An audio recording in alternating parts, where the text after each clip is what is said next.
Hello friends, welcome back to my channel. मैं हूं हिमानी और मेरे चैनल पे आपका बहुत बहुत स्वागत है। फ्रेंड्स, कुछ दिनों से मैं वीडियो नहीं डाल पाई हूं, लेकिन मुझे ये भरोसा है कि आप लोगों ने अपनी तैयारी कंटिन्यू रखी होगी, स्टडीज कंटिन्यू रखी होंगी। तो जैसा कि आप सभी लोगों को पता चल गया होगा कि एम्स ने जो नॉरसेट 7 है उसकी इंटीमेशन भी निकाल दी है, और जो नोटिफिकेशन है वो जारी कर दी गई है, जो कि आज से जारी हुई है 1 अगस्त 2024 में। और इसका जो एग्जाम होने वाला है वो 15 सितंबर को होने वाला है।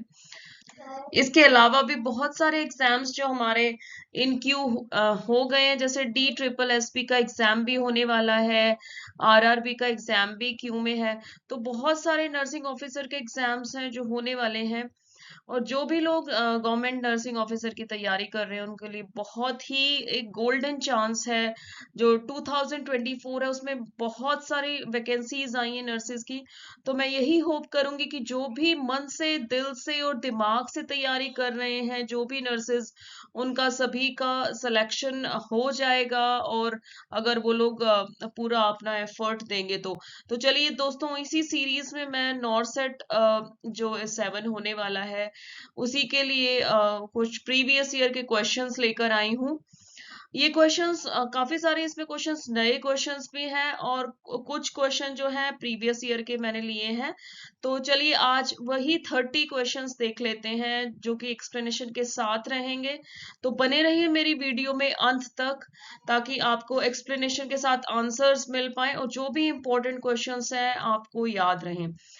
तो दोस्तों, शुरू करने से पहले मैं आपको प्लीज रिक्वेस्ट करती हूँ कि मेरे चैनल को सब्सक्राइब कीजिए, ताकि आगे आने वाली वीडियोस भी आपको रेगुलर मिल सके। तो चलिए स्टार्ट करते हैं आज की वीडियो। क्वेश्चन नंबर फर्स्ट है जो वो डॉक्यूमेंटेशन से रिलेटेड है। तो what is the purpose of charting by exception? Charting by exception का पर्पस क्या होता है? First option, to document any deviation from normal और एनी एबनॉर्मेलिटी। जो हम पढ़ते हैं चार्टिंग बाय एक्सेप्शन, वो मतलब आपको उसी में ही आंसर मिल जाएगा, क्वेश्चन में ही। जो एक्सेप्शन होता है that is away from normal. क्या चीज अलग है नॉर्मल से, वही हमें एक्सेप्शन का जो मीनिंग है वही बता रहा है। तो जो ऑप्शन फर्स्ट है वही इसमें करेक्ट आंसर है, to document any deviation from normal और एनी एबनॉर्मेलिटी। जो बी ऑप्शन में बता देती हूँ आपको क्या दिया हुआ है, to provide a detailed narrative of the patient care. That is wrong. C is to document all aspect of patient care in chronological order. ये भी गलत है। और जो डी है, to provide a problem oriented medical record, वो भी गलत है। तो जो सही इसका आंसर है वो है, जो भी हम डॉक्यूमेंट कर रहे हैं that is away from normal and which is abnormal is called charting by exception. Question number two, what is the purpose of clinical handover in nursing? यार, हैंडओवर तो बहुत इंपॉर्टेंट होता है नर्सिंग में, जो कि कंटिन्यूटी ऑफ केयर दिखाता है पेशेंट के लिए। तो पेशेंट तो वार्ड में ही है, हम ही तो चेंज हो रहे हैं। तो we need to give proper hand over to the next nurse so that the continuity of care it has to be maintained. Now the first answer जो ऑप्शन है उसका ये है, to transfer professional responsibility and accountability for the patient. B option is to document patient care of legal purposes. कोई भी legal purpose है उसके लिए जो पेशेंट केयर हो रहा है उसको डॉक्यूमेंट करना। To provide medical insurance reimbursement. And D is to educate medical and nursing students. तो यहाँ पे जो है वो करेक्ट आंसर है option A, to transfer professional responsibility and accountability for the patient care. हम जो भी कर रहे हैं पेशेंट के लिए, we need to write somewhere, we need to chart somewhere properly in the nurses note, in the patient care notes. तो अगर हम कर रहे हैं और उसको चार्ट भी नहीं कर रहे हैं तो there is no meaning of doing that. Question number three, what is the purpose of a problem list in the patient oriented, sorry, problem oriented medical record, POMR? Options दिए हुए हैं, to provide relevant background information about the patient, B to identify different problems pertaining to the patient, C is to list the patient current assessment findings and vital signs, and D is to provide recommendation for next steps and interventions. तो जो POMR है, problem oriented medical record, उसमें provide की जाती है patient से related problems. So the correct answer is B, to identify different problems pertaining to the patient. Question number 4. Which of the following is the most important guideline for quality documentation? Option A. Use only standard abbreviations. B. Provide a detailed narrative of patient care. C. Document all aspects of patient care in chronological order. D is ensure the documentation in factual, accurate, complete, current and in logical order. तो इसका जो correct answer है वो है option D, to ensure the documentation is factual, accurate, complete, current and in logical order. Now question number 5. When handing over the belongings of a medical legal case, which is MLC, patient to the police or relatives, what should be done? Option A. Record the detail and signature of receiver. B. Record the details and signature of receiver and inform the treating physician. C. Belongings of the patient should never be handed over to anyone. D. Destroy any evidence related to the patient before anyone could see it. तो जो correct option है वो option B है, record the details and signature of the receiver and inform the treating physician. हमें physician को बताना जरूरी है, बिकॉज मोस्टली इमरजेंसी में हम MLC केसेस को डील करते हैं. तो इमरजेंसी में जो भी हमारे CM हो, उनको पता होना चाहिए कि जो भी MLC केसेस से रिलेटेड चीजें हो रही हैं, they we should inform the physician then and there. Question number 6. Your patient says that he urinates at night and it is affecting his daytime alertness. You would document this as option A. Oliguria, B is nocturia, C is dysuria and D is polyuria. तो जो nocturia, option B is the correct answer. Urination during night is which is called nocturia is the correct answer. Friends, जो नॉक्ट्यूरिया होता है या nocturnal polyuria होता है, उसमें जो पेशेंट है वो रात को जगता है to urinate and it's different from enuresis. Enuresis में क्या होता है, जो यूरिन है वो अनइंटेंशनली पास हो जाता है ड्यूरिंग स्लीप, तो that is different from nocturia. Question number 7. A post-operative patient is brought to the post-surgical ward. The receiving nurse assesses the patient airway and stable vital signs. Which of the following should be performed next? Option A. Complete the admission file work. Option B. Log roll the patient to evaluate cleanliness of the bed linens. Option C. Assess dressings for bleedings. Option D is pain assessment on a scale of 1 to 10. तो जब post operative surgical ward में patient आ रहा है, तो वहां पे सबसे पहले जब पेशेंट स्टेबल हो चुका है, वाइटल साइंस मेंटेन हो चुके हैं, पेशेंट का एयरवे पेटेंट है, एंड नेक्स्ट हमें जो चेक करना है वो चेक करना है ड्रेसिंग्स फॉर ब्लीडिंग. जो भी सोकेज हुई है ड्रेसिंग्स की, उनको चेक करना है if there is any heavy bleeding from the surgical side और anywhere else. Question number 8. The time limit for registering birth is within. तो इसका जो करेक्ट आंसर है वो ऑप्शन ए है, 21 days is the correct answer. जो time limit होती है रजिस्ट्रेशन के लिए for birth is 21 days. Question बहुत इंपॉर्टेंट है.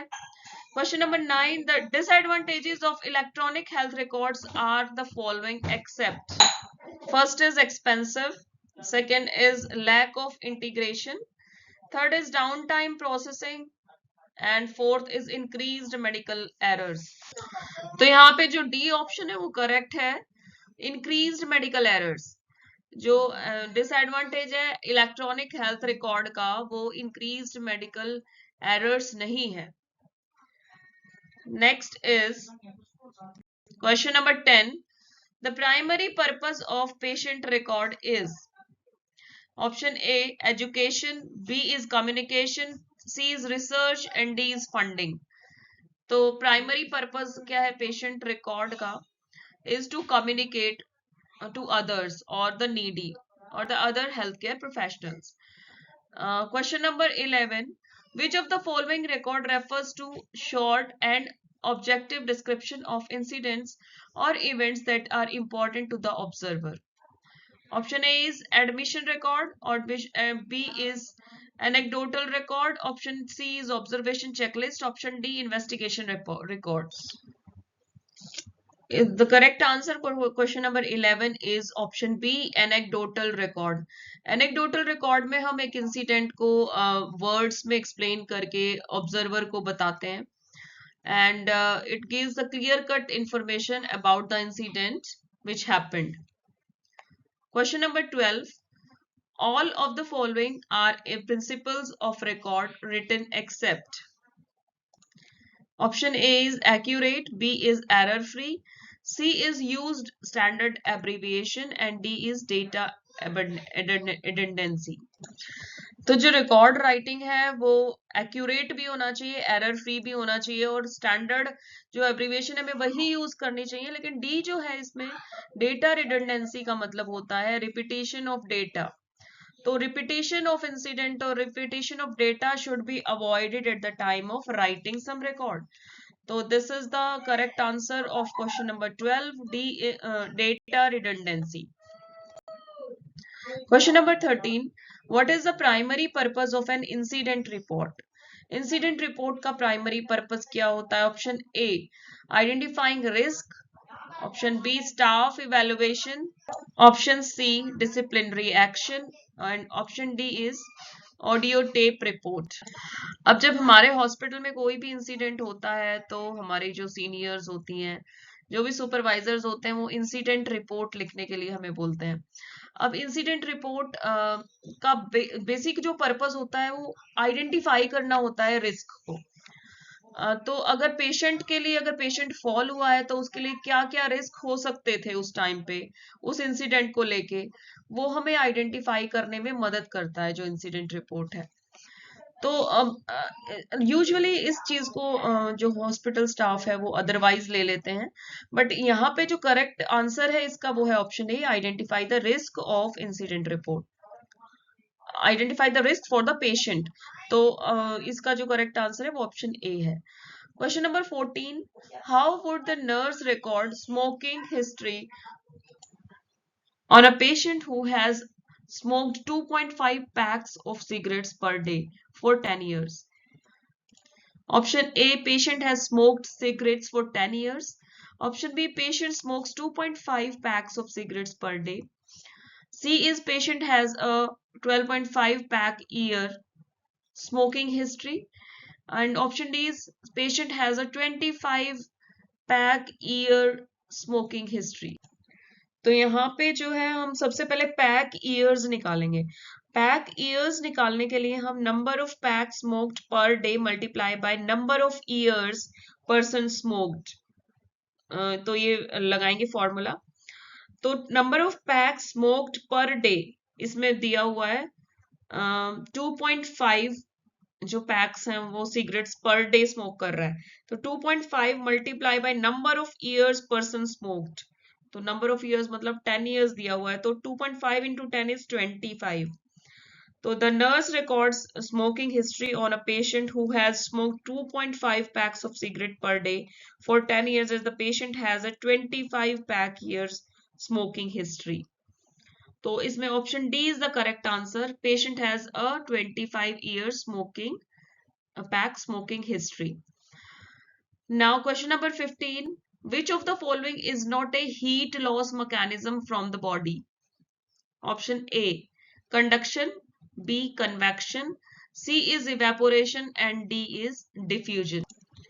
तो जो ऑप्शन ए है कंडक्शन, उस वो तो एक प्रोसेस है जिसमें हीट लॉस होता ही होता है, जिसमें हीट या इलेक्ट्रिसिटी एक मटेरियल से पास होती है, तो दैट इज उसमें हीट लॉस होता है.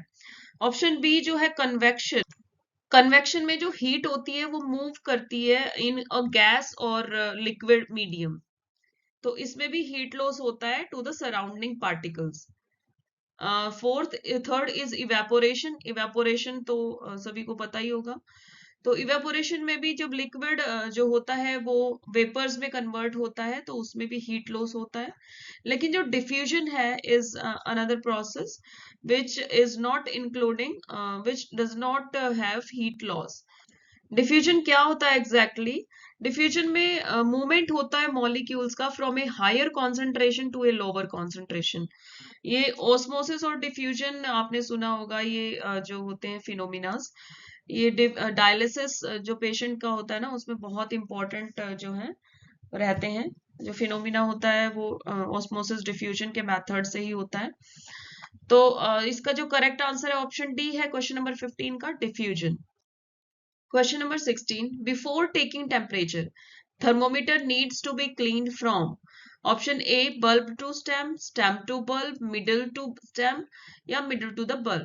तो यहाँ पे हमें अच्छे से क्वेश्चन को पढ़ना है। बिफोर टेकिंग टेम्परेचर हमें हमेशा जो बल्ब है उसको क्लीनर जो एरिया है वो कंसीडर करना है। तो हमें स्टार्ट करना है बल्ब से and we go to the stem. और ये बिफोर टेकिंग टेम्परेचर है। अगर टेम्परेचर लेने के बाद हमें बल्ब से स्टैम्प की तरफ स्टैम्प से बल्ब की तरफ थर्मोमीटर को क्लीन करना है। Question number 17, cleaning of the thermometer needs to be done in dash direction from taking temperature. तो ये ऑलरेडी मैंने बता दिया है आपको कि टेकिंग टेम्परेचर लेने के बाद हमें स्टैम्प से बल्ब की तरफ उसको क्लीन करना है। बिकॉज जो स्टेम है उस टाइम पे वो क्लीन पार्ट हो जाता है, तो हमें cleaner to the dirtiest part की तरफ जाना है। Question number 18, the nurse in charge measures patient's temperature at 102 degree Fahrenheit. What is the equivalent centigrade temperature? तो ये फॉर्मूला जो होता है हमारा सेल्सियस से फ़ारेनहाइट या फ़ारेनहाइट से सेल्सियस में चेंज करने के लिए, वो आपको टिप्स पे होना चाहिए क्योंकि बहुत ही कॉमन है और ये इजी क्वेश्चन है, बहुत सारे एग्जाम्स में पूछा जाता है। तो फॉर्मूला है वो C is equal to F-32 into 5/9 ये होता है। तो हमें वैल्यूज पुट करनी है सिर्फ यहाँ पे, और हमारा जो करेक्ट टेम्परेचर है वो आएगा 38.9 degree centigrade. Next question. Question number 19. The type of fever in which the temperature fluctuates from more than 2 degrees all above normal during a 24-hour period. Option दिए intermittent fever, remittent fever, recurrent fever या relapsing fever. तो जो intermittent fever होता है उसमें fever हमें जो temperature है वो जाता है above normal for several hours and, लेकिन वो एक नॉर्मल लाइन को भी टच करता है कहीं ना कहीं जाके। बट रेमिटेंट फीवर जो उसमें जो टेम्परेचर है वो 2 डिग्री या उससे ज्यादा जो नॉर्मल है उससे अबव है ही रहता है, और यहाँ पे टेम्परेचर नॉर्मल लाइन को टच नहीं करता है। ये यूजुअली इन्फेक्शंस में जो फीवर होता है हमारे बैक्टीरियल और वायरल इन्फेक्शंस में, उस टाइप के फीवर को हम रेमिटेंट फीवर कहते हैं। रिकरेंट फीवर जैसा कि नाम से ही पता चल रहा है, फीवर आ रहा है और जा रहा है। रिलैप्सिंग फीवर में एक बार फीवर आता है हमें, उसके बाद 2-3 डेज के बाद जब नॉर्मल होने लगता है उसके बाद फिर से जो स्पाइक होता है टेम्परेचर में, that is called relapsing fever. तो ये टाइप्स ऑफ फीवर में आप पढ़ लेंगे अच्छे से। क्वेश्चन नंबर 20, यहाँ पे जो आंसर है, सॉरी क्वेश्चन नंबर 19 का आंसर है B, remittent fever. Question number 20, what is normal oral temperature in an adult? बहुत ही कॉमन, बहुत इजी क्वेश्चन है। ऑप्शंस दिए हुए हैं और तो करेक्ट आंसर है ऑप्शन बी है, 98.6 degree Fahrenheit. Question number 21, which of the following method is the most appropriate to measure temperature in a patient who underwent oral surgery? तो अगर ओरल सर्जरी हुई है, देखो बेस्ट टेम्परेचर हमारा जो है वो ओरल हम यूज करते हैं थर्मोमीटर से जो टेम्परेचर लेते हैं। उसके बाद जो एक बेस्ट साइट होती है हमारे पास वो है एक्सिलरी साइट, क्योंकि रेक्टल साइट इतनी कॉमन नहीं है और hardly we use it in the hospital. तो जो कॉमन साइट है वो है एक्सिला, तो axilla is the correct answer here. Next question की तरफ बढ़ेंगे। Question number 22, what is the difference in temperature between oral cavity and rectum in a patient at the same time? तो जो oral cavity और rectum के temperature का difference है वो कितना होता है? एक्चुअल में जो रेक्टम का टेम्परेचर होता है वो एक्यूरेट होता है बॉडी टेम्परेचर, तो मोस्ट एक्यूरेट बॉडी टेम्परेचर वो देता है, लेकिन रेक्टल टेम्परेचर हम यूजुअली नहीं लेते हैं, इसीलिए ये डिफरेंस हमें पता होना चाहिए। तो ऑप्शन दिए हुए हैं 0.5 degrees, 1 degree, 2 degree and 3 degree. तो जो करेक्ट आंसर है वो है 1 डिग्री जो है टेम्परेचर डिफरेंस होता है। Question number 23, if the highest temperature is recorded in the morning and lowest temperature in the evening, this kind of fever is known as। जो करेक्ट आंसर है वो है इनवर्स फीवर। जो हमें मॉर्निंग में lowest temperature हो जाता है लेकिन इवनिंग होते होते टेम्परेचर इंक्रीज हो जाता है, सॉरी हाईएस्ट टेम्परेचर मॉर्निंग में होता है, इवनिंग होते हुए तो लोवेस्ट टेम्परेचर हो जाता है, तो this is called inverse fever. तो जो भी स्लाइड्स देख रहे हैं उनको अगर इनवर्स फीवर समझ में आ गया है तो आप मेरे को कंडीशंस बताइए एक या दो कमेंट बॉक्स में जिसमें इनवर्स फीवर होता है। Question number 24, rectal thermometer needs to be inserted up to, कितना इंचेस हमें इंसर्ट करना है रेक्टम में? तो इसके लिए ऑप्शंस दिए हुए हैं 0.5 to 1.5 inch, 1 to 2 inch, 1.5 to 2.5 inches, 2 to 3 inches. तो करेक्ट आंसर है 0.5 से 1.5 इंचेस हमें थर्मोमीटर इंसर्ट करना है। Question number 25, which of the following method is the most accurate for measuring core temperature of body temperature in critically ill patients? Option है oral temperature measurement, axillary temperature measurement, tympanic membrane temperature measurement या pulmonary artery catheter temperature measurement. तो जो core body temperature होता है वो deep tissues का temperature होता है, जो भी बॉडी में इंपॉर्टेंट ऑर्गन्स हैं, हमारे वाइटल ऑर्गन्स हैं, including brain, heart and liver, उनका जो हमें इंटरनल बॉडी टेम्परेचर चाहिए वो होता है कोर बॉडी टेम्परेचर।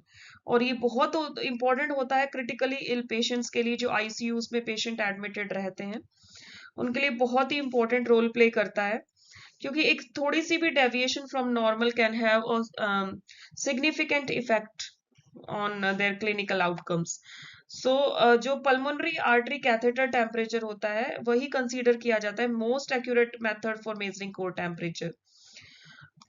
तो जो पल्मोनरी आर्टरी में जो ब्लड रिटर्न होता है फ्रॉम इम्पोर्टेंट ऑर्गन्स, उसके बॉडी टेम्परेचर को हम बेस्ट ले लेते हैं एज कोर टेम्परेचर, क्योंकि वो सारे जो वाइटल ऑर्गन्स हैं वहां से ब्लड जो है वीनस ब्लड पोर कर रहा है पल्मोनरी आर्टरी के थ्रू से। Question number 26, which of the following is a potential challenge of using an infrared tympanic thermometer for temperature measurement? Option A is skin irritation or trauma, inaccurate temperature readings, C is infection transmission, and D is impacted cerumen affecting temperature reading।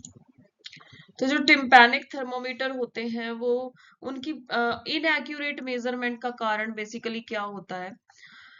जो correct answer है वो option D है, impacted cerumen affecting temperature readings. तो सेरुमेन जो होता है वो basically ear wax होता है, ईयर वैक्स के कारण जो बेसिक जो टेम्परेचर होता है बॉडी का वो इनएक्यूरेटली आता है, और वो 0.3 डिग्रीज लोअर हो सकता है एक नॉर्मल जो टेम्परेचर है उससे। तो option D is the correct answer here, impacted cerumen affecting temperature readings. 27, a clinical thermometer indicates temperature in degrees Fahrenheit from।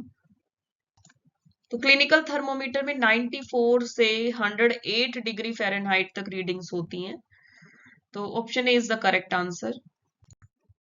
Question number 28, who invented the first prototype of thermometer known as thermoscope? And the correct answer is Galileo Galilei। बहुत important question है friends, एक general knowledge का भी question है और clinical field से related भी है, तो आपको अच्छे से याद रखना है ये भी। Galileo Galilei is the correct answer for thermoscope. Question number 29, in a child with fever oxygen demand increases because.